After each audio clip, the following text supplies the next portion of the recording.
देखो ये एनडीए का क्वेश्चन है, integral 0 to 1 x times 1 minus x to the N.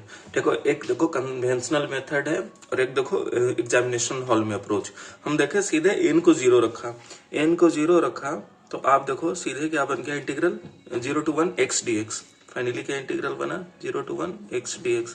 इसका इंटीग्रेशन आपको पता है x square by 2, limit put कर दिया 1 से 0 तक, 1 रखा 1/2 आ गया, 0 रखा 0, फाइनली आंसर 1/2।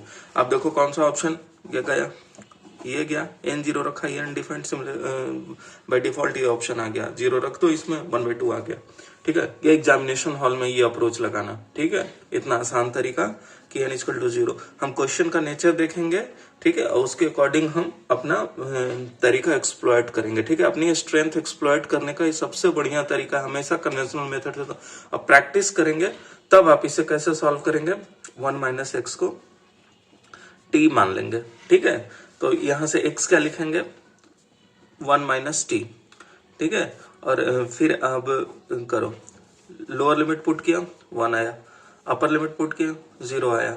अब आप देखो x को क्या लिखेंगे, 1 माइनस टी।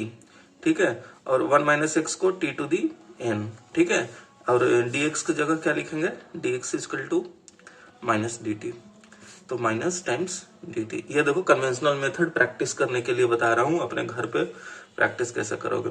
अब देखो ये माइनस कंज्यूम कब हो जाएगा, जब लिमिट इंटरचेंज कर देंगे। ठीक है, तो लिमिट इंटरचेंज कर दिया, माइनस कंज्यूम हो गया।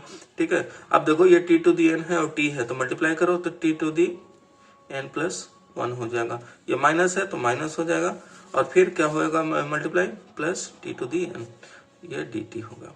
ठीक है, अब इसका इंटीग्रल करो, t to the n plus 1 का क्या होगा, minus of t to the n plus 2 upon n plus 2, limit put किया 1 से 0 plus t raise to the n plus 1 upon n plus 1, limit put किया। ठीक है, अब एक बार 1 रखो, 1 रखेंगे तो माइनस 1 अपॉन n प्लस 2, 0 रखेंगे तो 0 मिल जाएगा। सिमिलरली इसमें 1 रखेंगे तो 1 अपॉन n प्लस 1, और 0 रखेंगे तो 0। तो फाइनली फिर आप इसे सिंप्लीफाई करो तो n plus 1 times n plus 2, फिर लिखेंगे minus n minus 1 plus n plus 2, n से n कट गया। फाइनली क्या result, 1 upon n plus 1 times n plus 2। तो ये आपको देखो, ये तरीका कब है, रूम पे, हमें एग्जाम में कोई पूछने नहीं जा रहा है और टाइम कंज्यूम करना है। सिलेक्शन इस बात पे निर्भर करती है कि आप कितने क्वेश्चन सही करते हो। सिलेक्शन इस बात पे निर्भर नहीं करती कि आपको आता था, आपने कैलकुलेशन मिस्टेक किया। और दूसरी बात, स्पीड, एक्यूरेसी, दो ऐसे फैक्टर्स हैं, डिटरमाइनिंग फैक्टर, जो किसी को भी कहां से कहां उठा के पहुंचा देंगे। ठीक है, इसमें देखो मेरी एक्यूरेसी भी सही थी और स्पीड भी था। इसमें मेरे देखो एक्यूरेसी सही था मगर स्पीड स्लो था।